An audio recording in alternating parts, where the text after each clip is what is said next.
him practicing in the mirror was hilarious. Absolutely hilarious. I've never seen somebody go to the mirror and practice how they're gonna go try and shoot somebody. Like I thought it was just an instinctual thing. I didn't think it was gonna be a thing where it's like brace yourself. Like I didn't think it was gonna be all that. But I get it. You gotta get into the mindset. Like you trying to kill somebody, you gotta get into the mind of a killer. I get it.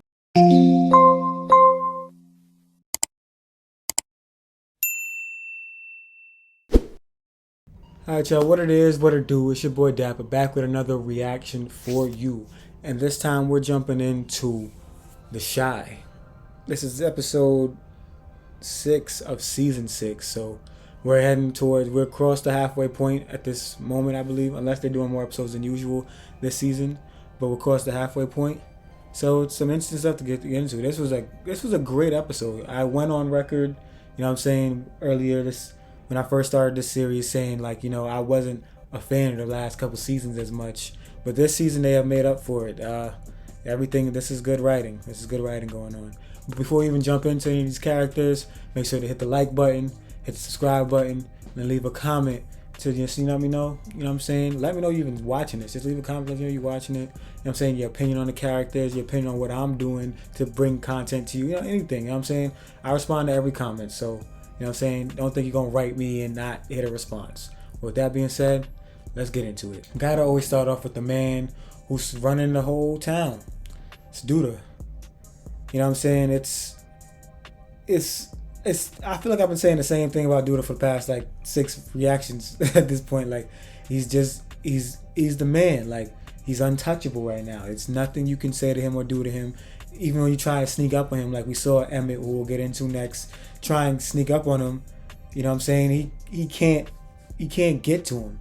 He got to him literally with a gun to his face. So we know Emmett heart don't beat like that. So just that alone, he used that against Emmett. Got the gun he gave Emmett. Emmett don't even own no more after that whole exchange, which is crazy to me.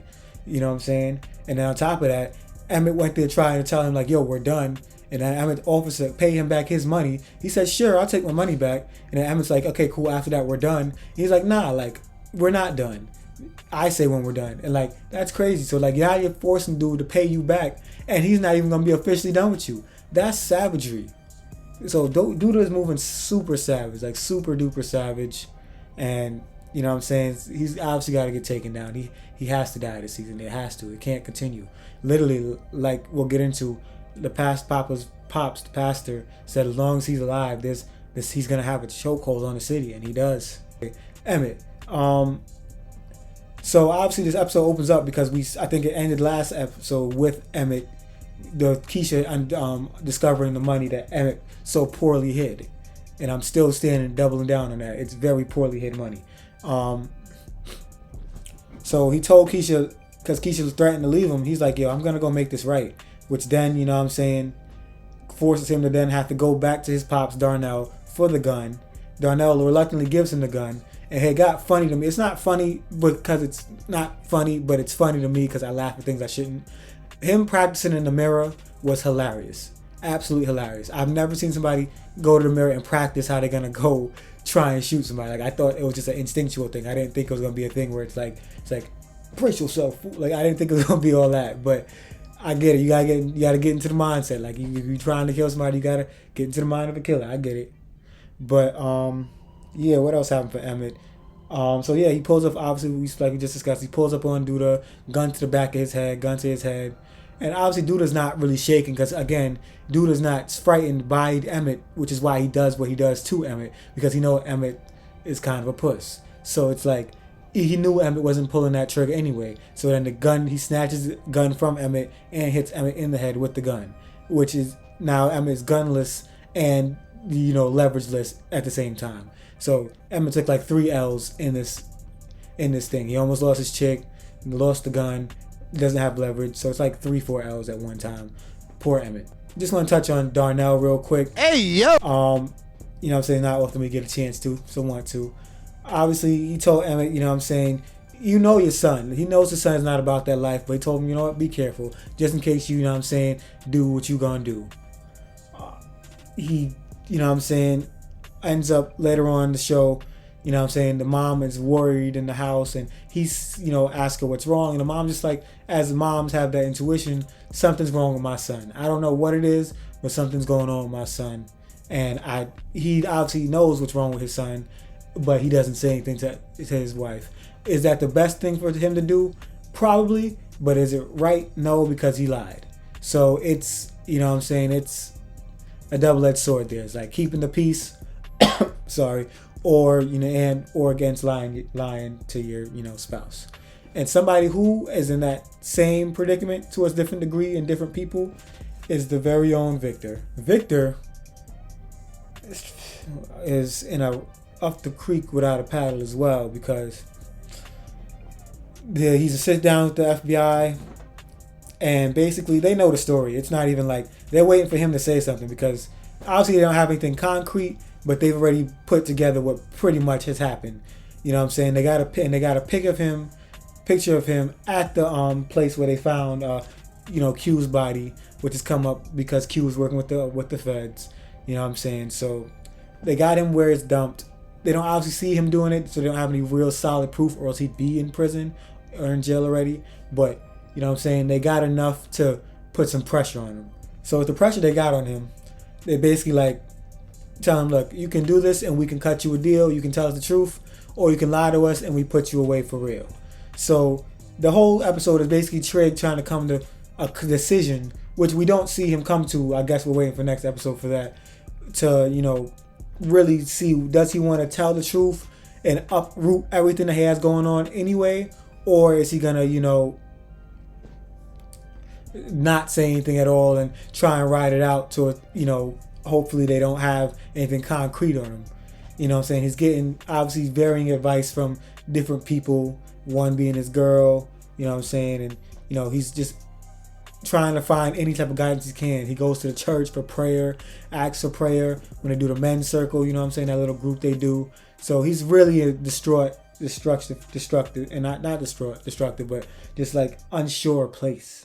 But another thing that happened, sorry, I almost forgot, is that of the people that he tells this information to, one of which is Rob, and we'll get to that, and then Rob's reaction to that information. All right, Papa had himself an episode. I'm a fan of Papa as a character. I feel like he was underutilized in the past couple seasons, but I like the way they gave him a storyline this season. They kind of like, for it seems they've substituted giving Jake some storyline for Papa, and I'm actually here for it.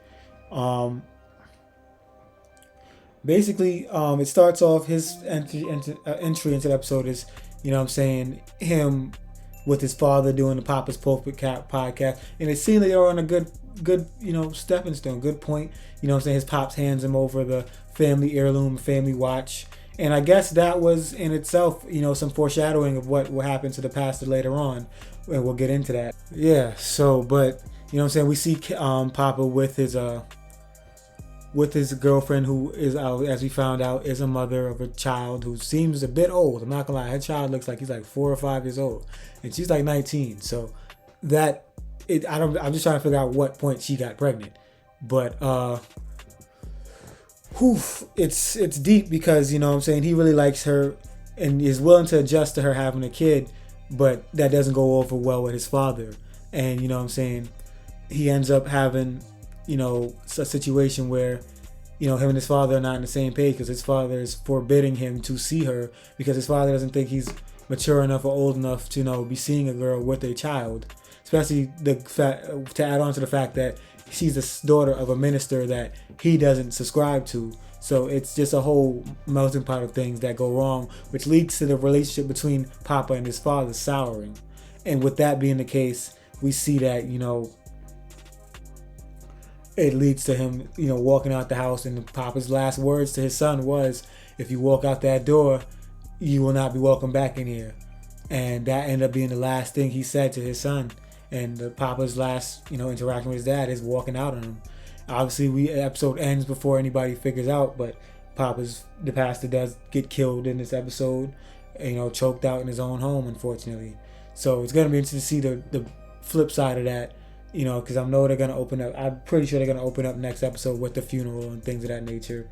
Because, it was a high note they was on. You know what I'm saying? The kids, they all graduated, they're grown and stuff of that nature. So to end it on a note where they gotta bury the father is kind of tough.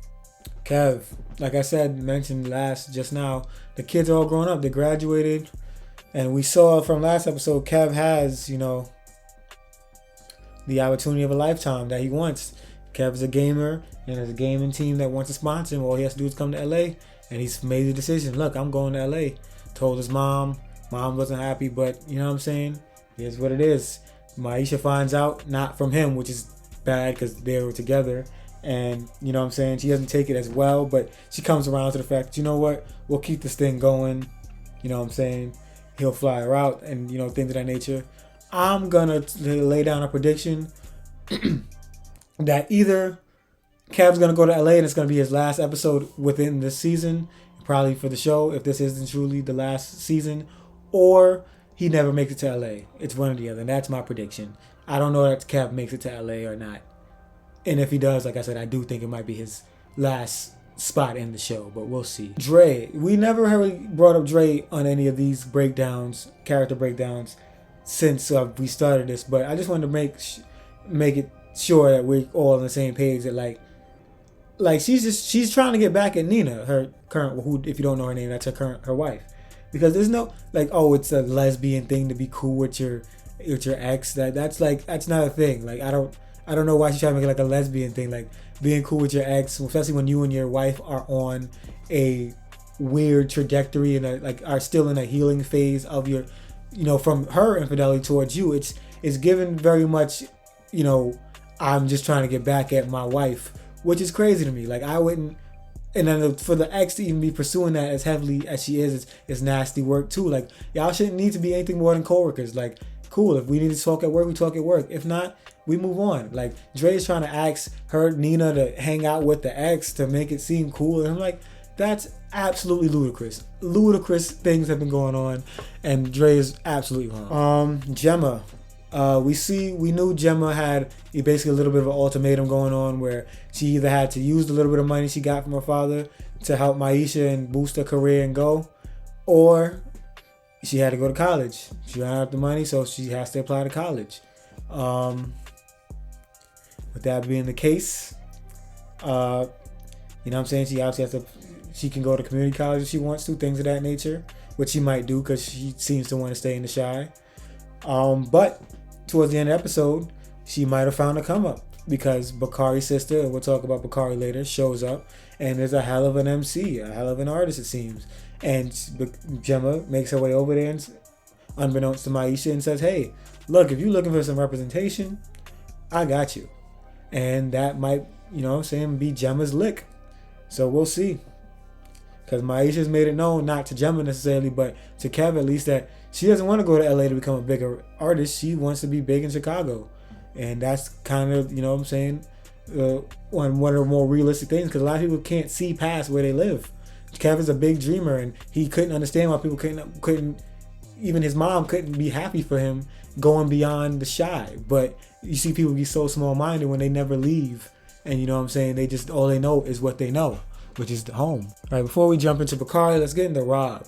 So Rob ends up in a situation where he sits down with Vic and is like, finds out like for sure that Q was killed by you know what I'm saying, by Duda, with the help of Vic to hide the body. You know what I'm saying? And obviously Rob's not happy with the information, but it's information he needed to get, and he was seeking anyway. So then he takes that information, goes to his mom's, who we know from early episode, they have a deal. Look, you get this money to fund your weed business you're trying to do, and you know what I'm saying, in exchange you just got to kill who killed your uncle. And honestly, he has to do it because it helps him in two ways. He gets away from Duda, and he can finally start his business, and then he can avenge his mom and his family. So it's two reasons to do it. It's just that's not really him. And I don't know much about Rob's past. They don't really speak too much on it. It was only this season that they opened up that he even had other family, you know what I'm saying, that was rich. But his mom is telling him to handle it. Basically, she's not even like, you know what I'm saying, she didn't drop a tear, nothing. It's just handle it. So we'll see how Rob handles it. My prediction is that Rob will not be the one to pull the trigger on Duda. I don't know who will yet. but he's gonna enlist in some help, and it's gonna get done. Now, Bakari, like I said, this was a heavy episode. Bakari had a hell of an episode because we see him open up into this episode with him getting his, you know what I'm saying, Duda put the pause on him for, you know what I'm saying, losing the car, getting arrested, you know what I'm saying, getting police involved and things of that nature. So, you know what I'm saying, he had to take that because that's just the way of the streets. He wasn't even mad about it. It just is the streets. You mess. What was the word to use? I'm quoting. Sorry to use any foul language, but if you fuck up, you get fucked up. So it is what it is. He obviously did the grown man thing, which shows he's maturing and, you know, as a man, because, you know what I'm saying, he's a young man. He goes to, you know, talk to Lene. Obviously, Lene can't see anybody, but, you know what I'm saying, just to apologize. I don't know how long it's been since that happened, but just that's another thing I don't like about this episode. These episodes, like, I can't really tell the timeline on, like, what's going on, how long it was from one thing to the other, but it seemed like a relatively quick turnaround. Goes to apologize on, you know, for what happened. You know, says Lene had nothing to do with it. It's all on him. And I think that was very big of him. And it shows how far he's come as a young man. You know, maybe living with Papa and, you know, getting that real parenting and things of that nature. But he ends up, you know, getting some advice from Lene's brother, because Lene's brother has basically lived his life already. So he's just basically telling him, like, look, you know what I'm saying, you got to find a different way. It can't be this, because you're just not going to make it, you know. And then the biggest shock is that his sister shows up, who we didn't know he even had a sister. You know what I'm saying? Apparently they grew up, you know what I'm saying? I know there's some foster care, you know, that's, you know, in their situation, but his sister's this crazy MC, and I'm interested to see how his sister fits in the storyline, or if it was just something to you know what I'm saying? Just I got, you know, sometimes writers write something in to throw you off just a little bit, but like I'm interested to see how him having some family around changes who he is. You know what I'm saying, or how he handles things. So we'll see. It's gonna be interesting to see how that works out. But that's pretty much, you know what I'm saying, the episode in itself. You know what I'm saying, the breakdown of everything that happened. I think next episode somebody has to die. Somebody gets hurt. I mean, we saw Papa, you know, the pastor died, but I think somebody else dies next episode. That's my prediction. But tell me if you disagree or agree. Be sure to hit that like button, hit the subscribe button for sure, and comment if you disagree or I forgot something or I left a character out that I should have broke down. You know what I'm saying? Tell me where I went wrong or where I went right. And with that being the case, I'll see you in the next video. Later. Yo, I am exhausted, dogs. Holy moly. Big dripper stand up in the ocean. Everybody trapping, we get lost. He ain't